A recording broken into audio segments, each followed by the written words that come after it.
Hey everyone, welcome to episode 4 of our review of Weapon X. This is issue 75 of Marvel Comics Presents, and we're just continuing on down the horror of Wolverine getting turned into the best at what he does. I know I mentioned it elsewhere, but I love the story. It's awesome that once you get through all of it, it explains why Wolverine is as angry and has the amnesia that he has. And I really wish they'd done this in the movies. But like, especially everything they go over in this next issue. Yeah. Kind of like, it only works in the comic book. They couldn't have taken 5-10 minutes to do it in a movie. That's true.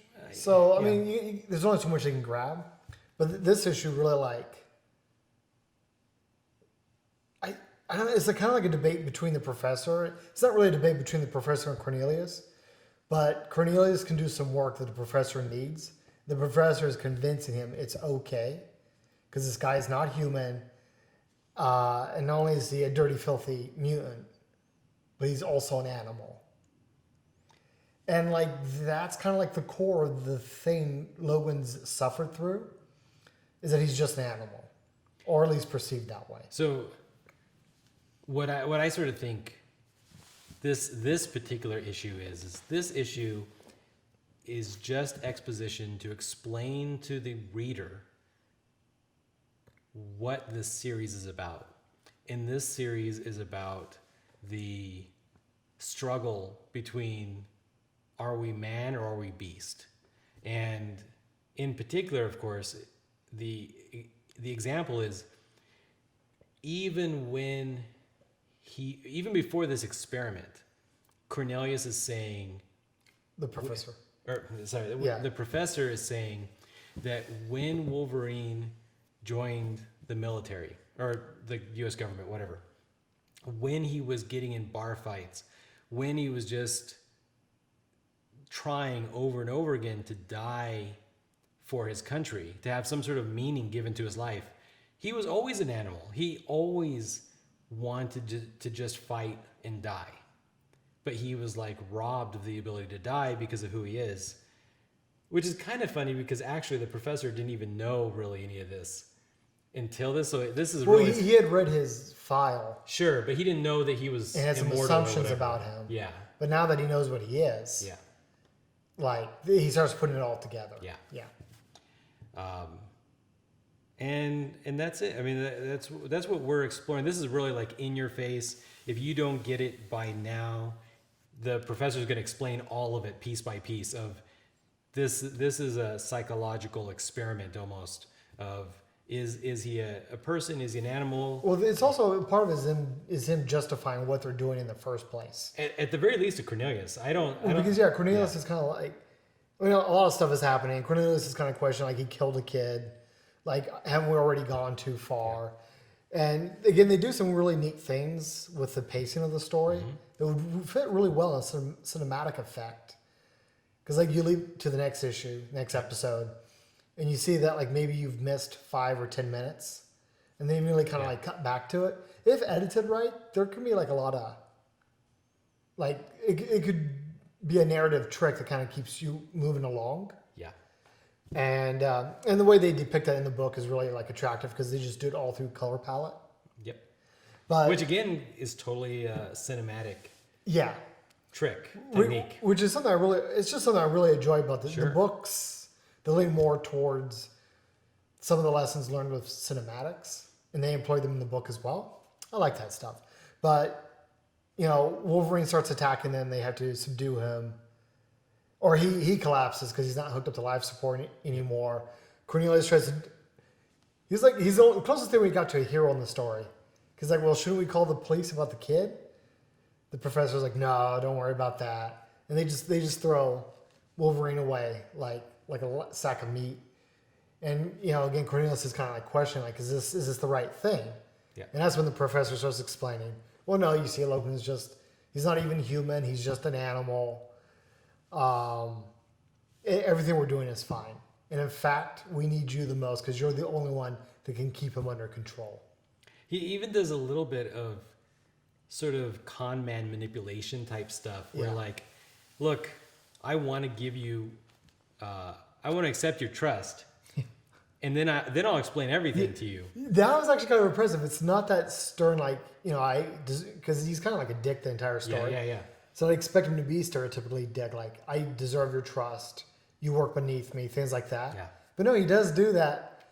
It's very manipulative. Very manipulative, like, I can't do this unless you give me your trust. Yeah.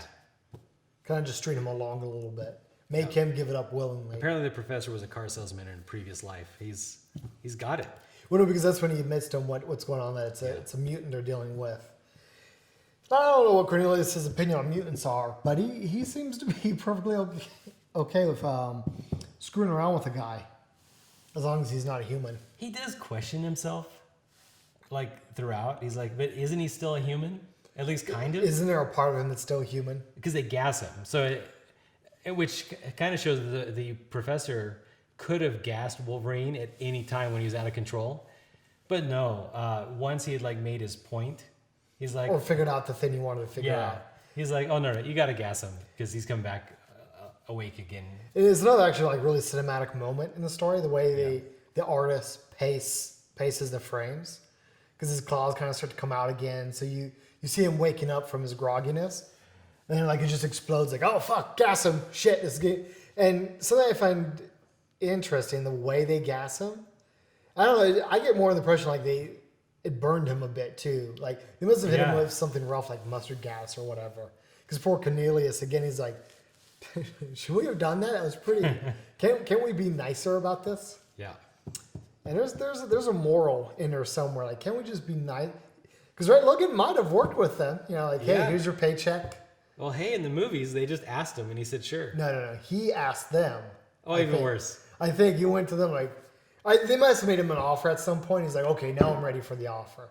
Like, and I know I already went off about this once, but, like, I would have loved if the whole second act of X-Men Origins was this program. Because everything else that's happened with Logan makes so much more sense. Especially because, right, the argument the professor's making, we've mentioned it, but he's arguing why he's not human. Yeah. He's not human because he's a mutant. He's not human because he behaves like an animal. So we can do whatever we want to him. And when you dehumanize somebody like that and abuse them like that, well, they do turn out like animals, like Logan. Yeah. It adds a lot of depth to his character. And all of that was glossed over and pretty much just ignored. I actually feel like the professor's even arguing that they're releasing what has always been there. Yeah. And so he's actually improving Wolverine. It's not like he's a dog so we can just torture him. It's like, no, he's always been a beast, but he was, like, in misery. Yeah. Because of his superego on top. Yeah. So let's get him. Yeah. Yeah. I'm doing the right thing because I'm going to help him through that. Yeah. And we're getting closer and closer to some of my favorite parts because it ends with him convincing Cornelius, I need you to start reprogramming him. Yeah. And getting him under proper control. Which I think really, I don't know. I get so confused about who some of these characters are. So I mentioned the green box is the professor, the orange box is Cornelius. Well, sure, but why does Cornelius, like, what does the professor even bring to the table? Oh yeah, no, that's another reason why out of all this, like, the professor to me stands out more and more as, like, a weak link in the story. Yeah. Because you're kind of getting the impression that he's in control of it, but then, like, he could have had some general jockey in control of all the scientists. Because, besides, I don't think the professor actually does anything. I'd like to know, like, is he the guy who invented the adamantium process? Then it'd be fine. It'd be very reasonable. Maybe he just...